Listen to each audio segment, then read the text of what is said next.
तो ये आपका टेस्ट हुआ था aldehyde ketones and carboxylic acids का। अब इसमें से कुछ मेन क्वेश्चन हम डिस्कस करेंगे।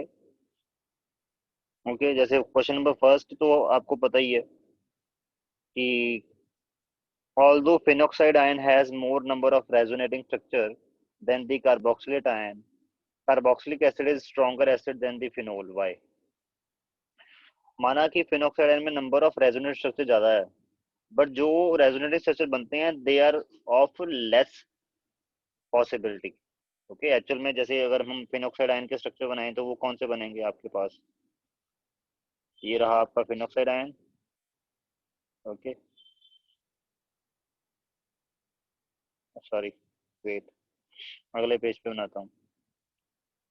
दोनों के रेजोनेंस स्ट्रक्चर बना के देखते हैं हम। Phenoxide ion, this is your phenoxide ion. Okay, now start drawing the resonance structures. They will be like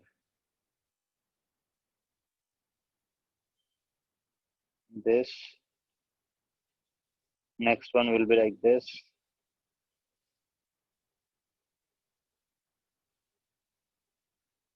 उससे next वाला will be this.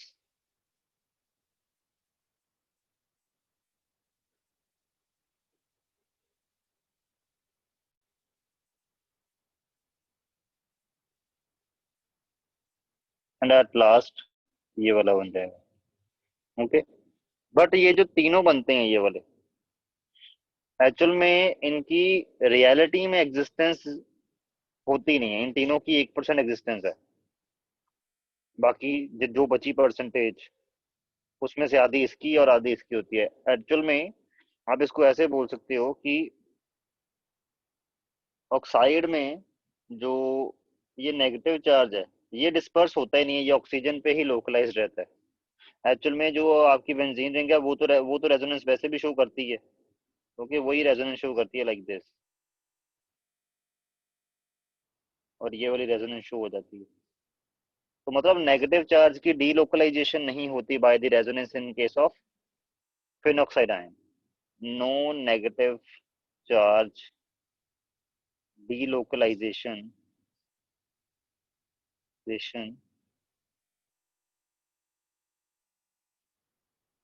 On benzene ring. ऐसा क्यों नहीं होता?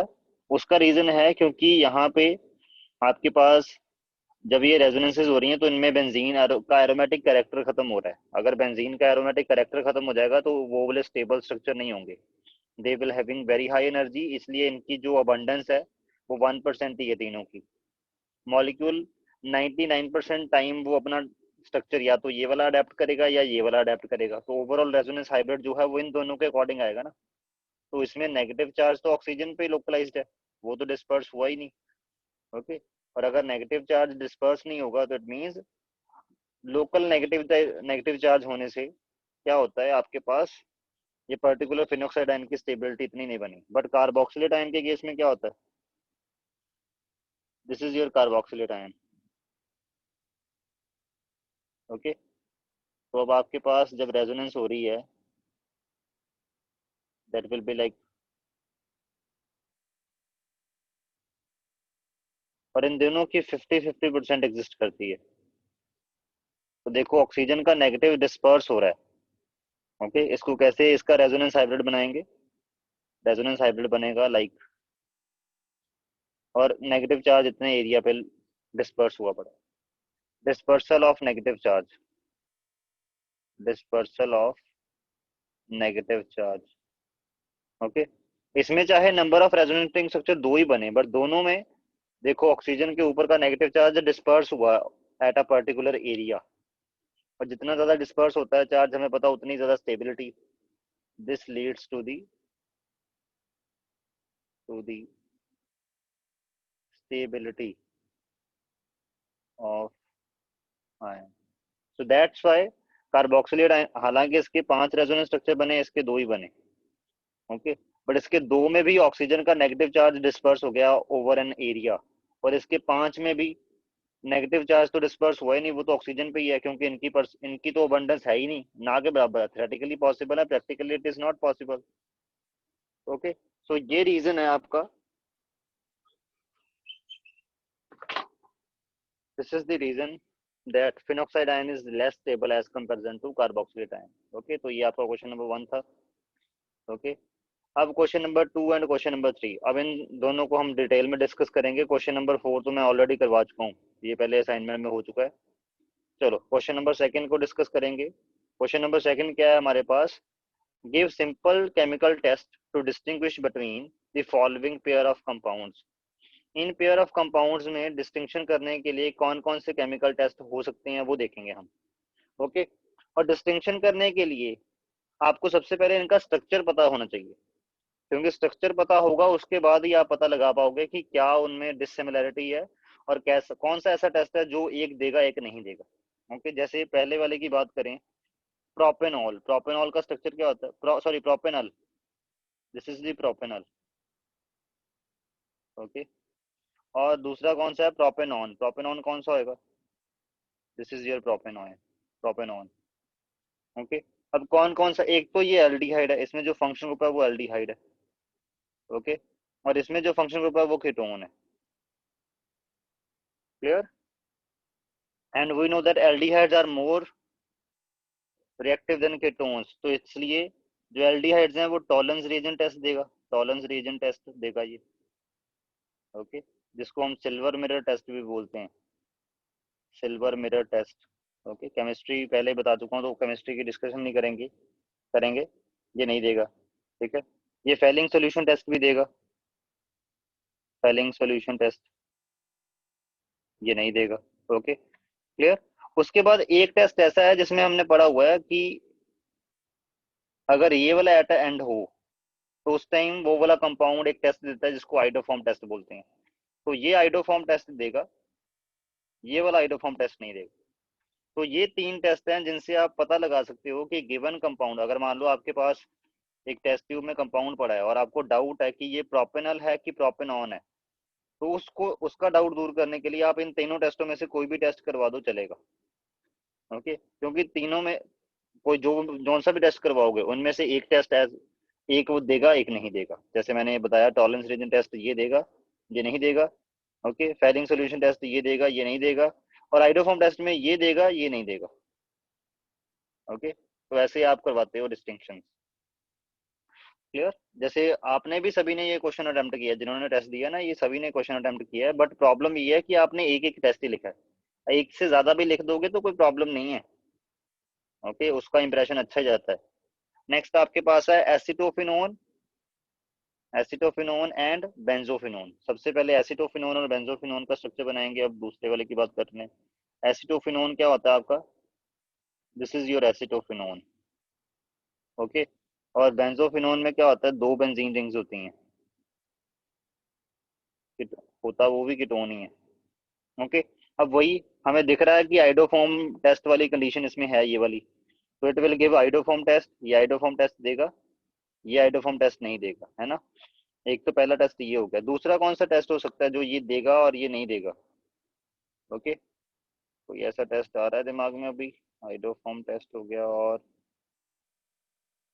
नहीं, अभी तो दिमाग में नहीं आ रहा, ये आइडोफॉर्म टेस्ट देगा और ये नहीं देगा, इट मींस एक तो एटलीस्ट हमें पता ही है ना आइडोफॉर्म टेस्ट, वो लिख दो, इसका आइडोफॉर्म टेस्ट आ गया, ये दे देगा, ये आइडोफॉर्म टेस्ट नहीं देगा।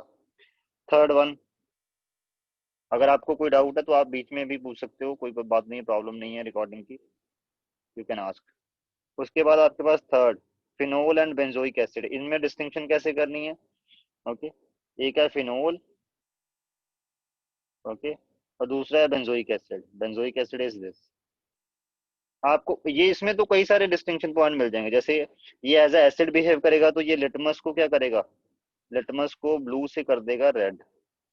ओके, क्योंकि ये एसिड है, बट एक्चुअल में फिनोल्स आर नॉट एसिडिक। वो बात लगा कि हम फिनोल्स का एसिडिक स्ट्रेंथ कंपेयर कर देते हैं कार्बोक्सिलिक एसिड के साथ, बट एक्चुअल में फिनोल्स आर नॉट एसिडिक, तो ये क्या करेंगे, ये वाला टेस्ट नहीं देंगे। उसके बाद हमें ये भी पता है एसिड जब भी कार्बोनेट्स के साथ रिएक्ट करते हैं, ठीक है, जब भी रिएक्शन करवाएंगे कार्बोनेट्स के साथ they will give carbon dioxide. Okay, और ये नहीं देगा ऐसे। क्लियर, बस तो ये आपके पास 2 टेस्ट हो गए, ये तो मेन, ये तो सिंपल वाले टेस्ट ही थे। उसके बाद एक टेस्ट होता है जो फिनोल देगा ये नहीं देगा, वो कौन सा है, FeCl3 टेस्ट। ओके, वो ये दे देगा और ये नहीं देगा। FeCl3 डालने पे क्या होता है, फिनोल उसके साथ कॉम्प्लेक्सेशन बनाता है, और मेरे को कलर भूल गया, शायद वायलेट कलरेशन आती है। ओके, और ये इसमें नहीं आती। ओके, और वो टेस्ट पर्टिकुलर टेस्ट होता है for the phenol, FeCl3 test. Okay, आगे देखते हैं। और नेक्स्ट आपके पास है fourth, benzoic acid and ethyl benzoate. ऐसे और भी हो सकते हैं, जरूरी नहीं, क्या पता मेरे दिमाग में ना आ रहा हो, और भी कई ऐसे टेस्ट हो सकते हैं। बस टेस्ट की कंडीशन ये है, किस रिएक्शन को एज अ टेस्ट हम यूज कर सकते हैं, कि दोनों में से एक वो टेस्ट दे दे, दूसरे वाला वो टेस्ट ना दे, ऐसा होना चाहिए। उसको बोलते हैं डिस्टिंक्शन के लिए टेस्ट लगाना। ओके, जैसे ये तीनों टेस्ट हमने लगाइए। अब आपके पास नेक्स्ट कौन सी थी अभी पड़ी, fourth, benzoic acid and ethyl benzoate. Benzoic acid कौन सा हुआ, this is your benzoic acid. और इथाइल बेंजोएट ये हो गया ethyl benzoate, this is benzoate, और इसके इस साइड लगाया इथाइल।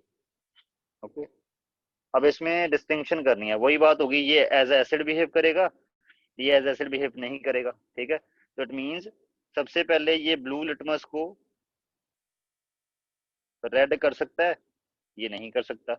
ओके, उसके बाद और कौन सा टेस्ट दिया था इसके लिए, हाँ, जब इसको आप कार्बोनेट से रिएक्ट करवाओगे, सोडियम कार्बोनेट ले लो या सोडियम बाइकार्बोनेट के साथ रिएक्ट करवाओगे, तो होगा क्या, इट रिलीज कार्बन डाइऑक्साइड, ये कार्बन डाइऑक्साइड रिलीज करेगा, ऐसा इसमें कुछ नहीं होगा। ओके, तो दैट्स इट। ठीक है, तो ये हो गई डिस्टिंक्शन फोर्थ वाली। उसके बाद fifth, pentane 2 on and pentane 3 on. Fifth में ऑर्गेनिक में आधा क्वेश्चन तभी सॉल्व हो जाता है जब आपको उसका स्ट्रक्चर पता हो, तभी कहते हैं नेम से स्ट्रक्चर और स्ट्रक्चर से नेम बनाना इज इंपॉर्टेंट। तो ये आपके पास है आगे। ठीक है, ये है पेंटेन 2 ऑन, ये है पेंटेन 3 ऑन। अब इन दोनों में डिस्टिंक्शन एक तो हमें दिख ही रहा है, इतना पार्ट कौन सा है इसमें, आइडोफॉर्म टेस्ट हो सकता है ना, आइडोफॉर्म टेस्ट वाली कंडीशन ओबे कर रहा है, ये आइडोफॉर्म टेस्ट देगा, ये आइडोफॉर्म टेस्ट नहीं देगा। और कोई टेस्ट दिमाग में आ रहा है इसके लिए, कोई और टेस्ट दिमाग में नहीं, अभी मेरे दिमाग में तो कोई नहीं आ रहा। ओके, हो सकता है और भी टेस्ट हो, बट मेरे दिमाग में अभी नहीं आ रहा। तो आइडोफॉर्म टेस्ट से सिंपल डिस्टिंक्शन पता लग जाएगी दोनों की, बता सकते हो कि ये है और ये नहीं है। ठीक है, आपको पता लग जाएगा। मान लो आपके पास सोल्यूशन पड़ा है, आपको ये पता है कि वो पेंटेनॉन है, 2 पेंटेनॉन है कि 3 पेंटेनॉन है, ये आपने पता लगाना है। ओके, आप रिसर्च वर्क कर रहे हो, आपको पता लगाना पड़ेगा। ठीक, तो 2 पेंटेनॉन है कि 3 पेंटेनॉन है, उसको पता लगाने का सिंपल तरीका क्या है, you will have to do iodoform test, that's it. Okay, iodoform test अगर आ गया तो वो 2 पेंटेनॉन है। ओके, और अगर नहीं आया तो वो 3 पेंटेनॉन है। चलो सिक्स्थ पे मूव करते हैं। सिक्स्थ वाला था बेंजेल्डिहाइड एंड एसिटोफिनोन, बेंजेल्डिहाइड और दूसरा एसिटोफिनोन। बेंजेल्डिहाइड आपके पास आ गया ये वाला बेंजेल्डिहाइड, और दूसरा है एसिटोफिनोन, ये एसिटोफिनोन इसमें भी दिख रहा है हमें। ये कंडीशन कौन सी है, आइडोफॉर्म टेस्ट वाली। तो फिर क्या हो गया, अब क्या होगा फिर, ये आइडोफॉर्म टेस्ट देगा। ओके, ये नहीं देगा, क्लियर। बट इसमें एक और है, ये एरोमेटिक एल्डिहाइड है और ये कीटोन है, तो ये एरोमेटिक एल्डिहाइड वाले सारे रिएक्शन दे देगा, मतलब ये टॉलरेंस रीजन टेस्ट शो करेगा। Okay, tollens reagent test show करेगा, ये नहीं करेगा, क्योंकि टॉलरेंस रीजन टेस्ट जो है एरोमेटिक और एलिफेटिक दोनों तरह के एल्डिहाइड शो कर देते हैं Tollens reagent test. Okay, clear, but ketone से नहीं शो करते। अब आप बोलोगे सर ये फेलिंग सोल्यूशन भी करेगा, मैं बोलूंगा नहीं, क्योंकि फेलिंग सोल्यूशन जो है, एरोमेटिक एल्डिहाइड थोड़े से लेस रिएक्टिव होते हैं, तो वो फेलिंग सोल्यूशन वाला टेस्ट शो नहीं करवाते। Fehling solution test is only used for aliphatic aldehydes, aromatic aldehydes के लिए यूज नहीं होता फेलिंग सोल्यूशन टेस्ट। ओके, ये पॉइंट हमने तब भी डिस्कस किया था। ओके, जब ये इसकी केमिस्ट्री पढ़ी थी हमने टेस्ट की। सेवंथ एंड लास्ट डिस्टिंक्शन, और कोई टेस्ट दिमाग में आ रहा हो इसके लिए, हाइड्रोफॉर्म हो गया, ये देगा ये नहीं देगा, और कौन सा टॉलरेंस रीजन हो गया, बस यही दो टेस्ट हैं। अब आगे ethanol and propanol. Ethanol and propanol, ethanol का फॉर्मूला क्या है, CH3 CHO, this is ethanol. Propanol CH3 CH2 CHO। Okay, अब इसको स्ट्रक्चर आप कंप्लीट स्ट्रक्चर बनाओ। अब कई बार क्या होता है, कंडेंस्ड स्ट्रक्चर देख के ना हम थोड़ा कंफ्यूज हो जाते हैं या एक्चुअल में पता नहीं लगा पाते, तो इसलिए हमें कंप्लीट स्ट्रक्चर बनाना ज्यादा बेनिफिशियल है। तो इसका कंप्लीट स्ट्रक्चर बनाओगे तब आपको उससे हेल्प मिल जाती है। कंप्लीट मतलब इलेबोरेटेड स्ट्रक्चर जिसमें प्रॉपर बॉन्डिंग वगैरह कैसे है वो दिखाई हो। अब हमें इसको देख के पता लग गया कि देखो इसमें वही वाली कंडीशन आ गई आइडोफॉर्म टेस्ट वाली। आइडोफॉर्म टेस्ट के लिए क्या कंडीशन है, this should be at the terminal, और ये है टर्मिनल पे एक। ओके, तो ये आइडोफॉर्म टेस्ट देगा, this will give iodoform test. Okay, ये आइडोफॉर्म टेस्ट नहीं देगा, इसमें वो वाली कंडीशन नहीं है। ओके, बाकी हैं दोनों एल्डिहाइड है तो एल्डिहाइड वाले तो दोनों टेस्ट दे ही देंगे। अब आप बोलोगे सर टॉलेंस रीजन भी करवा सकते हैं, नहीं जी, उसको नहीं आप यूज कर सकते एज ए डिस्टिंक्शन। क्यों, क्योंकि टॉलेंस रीजन ये भी दे देगा टेस्ट और ये भी दे देगा, तो फिर डिस्टिंक्शन कैसे हुई, वो डिस्टिंक्शन थोड़ी ना हुई है। डिस्टिंक्शन में क्या होता है, दोनों में से एक वो टेस्ट दे दूसरे वाला ना दे, तो इसलिए टॉलेंस रीजन नहीं यूज करना। ना ही यूज करना है फेलिंग सोल्यूशन वाला। क्यों, क्योंकि फेलिंग सोल्यूशन भी दोनों दे देंगे क्योंकि दोनों एल्डिहाइड है।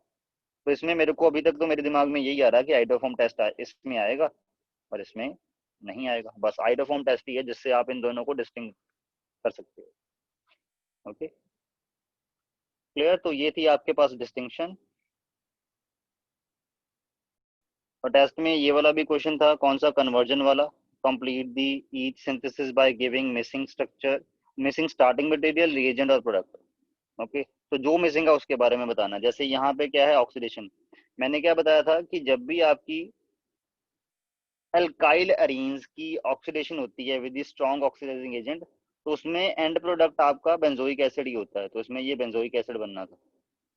Okay, clear. चाहे यहाँ पे इथाइल लगा हो, मिथाइल लगा हो, प्रोपाइल लगा हो, आपका जो एंड प्रोडक्ट है उसमें यहाँ पे COOH ही आना है, बेंजीन के साथ डायरेक्टली अटैच। ओके, और यहाँ पे कार्बोक्सिलिक एसिड की रिएक्शन करवाई है SOCl2 से। इसके केस में आपके पास, आपको कई बार कंफ्यूजन लग जाती है, आपने क्या किया होगा, कईयों ने ऐसे किया है कि दोनों क्लोरीन लगा दिए। नहीं जी, वो तब होता अगर अल्कोहल होता, अल्कोहल के लिए ऐसा होता है। ओके, बट वैसे क्या होगा इसके केस में, ठीक, जब भी कार्बोक्सिलिक एसिड की रिएक्शन करवाई जाती है, कार्बोक्सिलिक एसिड बनाने दो, जब भी कार्बोक्सिलिक एसिड की रिएक्शन करवाई जाती है Cl नेगेटिव आयन से, तो होता क्या है, यहाँ से Cl नेगेटिव आयन अटैक करता है, OH नेगेटिव आयन निकल जाता है, तो आपका क्या बनता है, एसिड क्लोराइड बन जाता है। Carboxylic group gets converted to the acid chloride group. तो इससे क्या बन जाएगा आपका, आपके दोनों कार्बोक्सिलिक एसिड जो हैं they gets converted to the acid chloride group, तो ये बन जाएगा दोनों का। ओके, उसके बाद ये आपको दिख ही रहा है, ये हाइड्राजीन है। Okay, clear. तो आपके पास क्या बनेगा, C6, ये था ना, C डबल बॉन्ड OH, और दूसरी तरफ उसमें ऐड क्या कर रहे हो आप, NH2, C double bond O NH, NH2।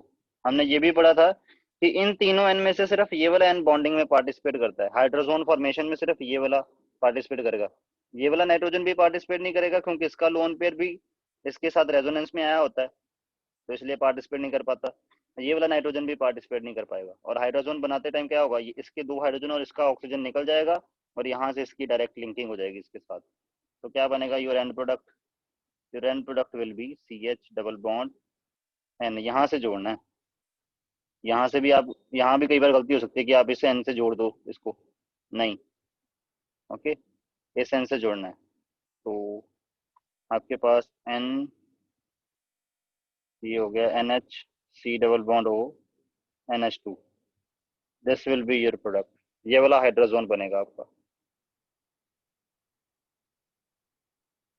Okay, तो नेक्स्ट आपके पास है, नेक्स्ट क्या था, ये कि बेंजीन से, बेंजीन में क्या मिलाओगे कि आपका ये बेंजोफिनोन बन जाए। कैसे, क्या करेंगे इसमें, इसमें फ्रीडर क्राफ्ट अल्काइलेशन करवानी पड़ेगी। बेंजीन में क्या, अगर मैं ऐसा करूं, बेंजीन एसिड क्लोराइड से रिएक्ट करवाऊं बेंजीन को इन दी प्रेजेंस ऑफ AlCl3, ये मैंने फ्रीडर क्राफ्ट असाइलेशन करवाने जा रहा हूं मैं। ओके, फ्रीडर क्राफ्ट असाइलेशन करवाने के लिए यहाँ पे लुइस एसिड लगेगा, यहाँ पे बेंजीन का एसिड क्लोराइड लगेगा, उसकी बेंजीन के साथ रिएक्ट करवाओगे, उसको बेंजीन के साथ रिएक्ट करवाओगे, होगा क्या, ये वाला एसिड जो है यहाँ से क्लोराइड आयन निकाल लेगा, बच बनेगा क्या, you will get a electrophile, this electrophile will attack on the benzene and ultimate product आपका क्या बन जाएगा, you will gate benzophenone, this will be your product. Okay, तो आपने यहाँ पे बेंजाइल क्लोराइड और AlCl3 डालना था इसमें। उसके बाद ये तो आपको पता लग ही गया होगा, अमोनिकल सिल्वर कहाँ पे यूज होता है, ये टॉलेंस रिएजेंट है। और टॉलेंस रिएजेंट जब भी एल्डिहाइड के साथ रिएक्ट करता है तो क्या करवाता है, एल्डिहाइड्स को ऑक्सीडाइज कर देता है, किसमें, कार्बोक्सिलिक एसिड में। तो क्या बनेगा आपका, ये था ना, इसमें आपने ये टॉलेंस रिएजेंट डाला। ओके, तो इसकी ऑक्सीडेशन हो जाती है, तो ये क्या बन जाता है, this gets converted to carboxylic acid. हालांकि एसिड नहीं बनेगा क्योंकि वो सॉल्ट ही बनेगा, बट आपको अगर हाइड्रोजन मिल जाए तो वो कार्बोक्सिलिक एसिड बना भी सकते हो। This will be your and product. Okay, ये टॉलेंस रिएजेंट था। ओके, और जो सिल्वर है वो +1 स्टेट में होता है, इसमें वो बाहर आके सिल्वर की फॉर्म में आ जाता है। तभी तो इसको सिल्वर मिरर टेस्ट बोलते हैं, क्योंकि ये जो सिल्वर बनता है वो टेस्ट ट्यूब पे, जैसे आपकी ये टेस्ट ट्यूब है, इसकी जो सरफेस के ऊपर यहाँ पे ऐसे आपको ऐसे लगेगा कि ये शीशा बन गई है। आप इसमें फेस भी देख सकते हो अपना, क्योंकि इसके अंदर सिल्वर की लेयर डिपॉजिट हो जाती है। उसके बाद नेक्स्ट में ये है, सोडियम साइनाइड की एडिशन कर रहे हो एल्डिहाइड में, क्या होता है, वो साइनो एडेप्टर बनता है ना। ठीक है, इसका तो मैकेनिज्म भी हमने किया था डिटेल में। वेट, ये आपके पास है,